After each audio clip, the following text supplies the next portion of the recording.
information is really health information.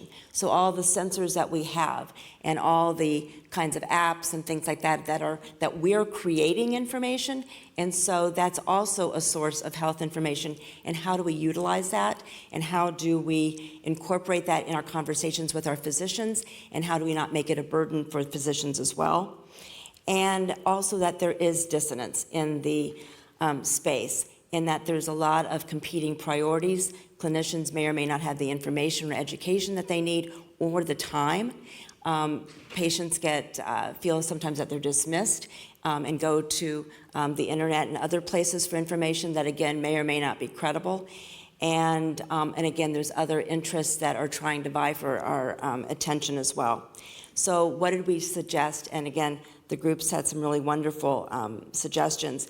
First of all and foremost, in terms of stakeholders, if you're going to ask me, it's everybody. Again, I think everybody can relate to this either as the consumer of health information or wearing your professional hat. So we all have a stake in it.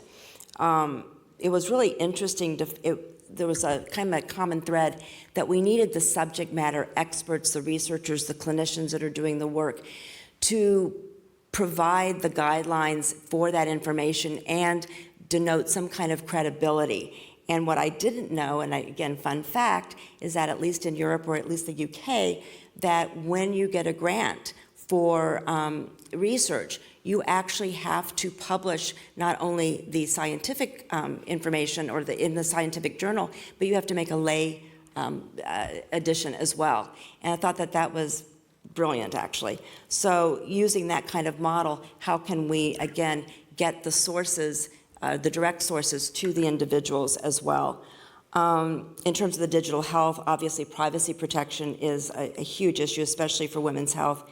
And how do we, again, make it less burdensome on the physicians? And I'll just, again, we didn't come up with any grand scheme.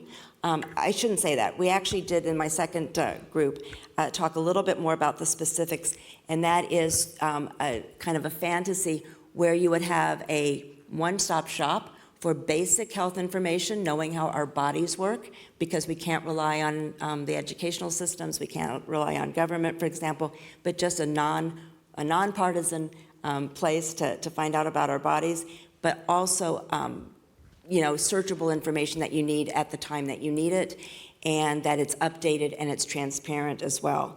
So who's going to work on that? All of us at some point in time.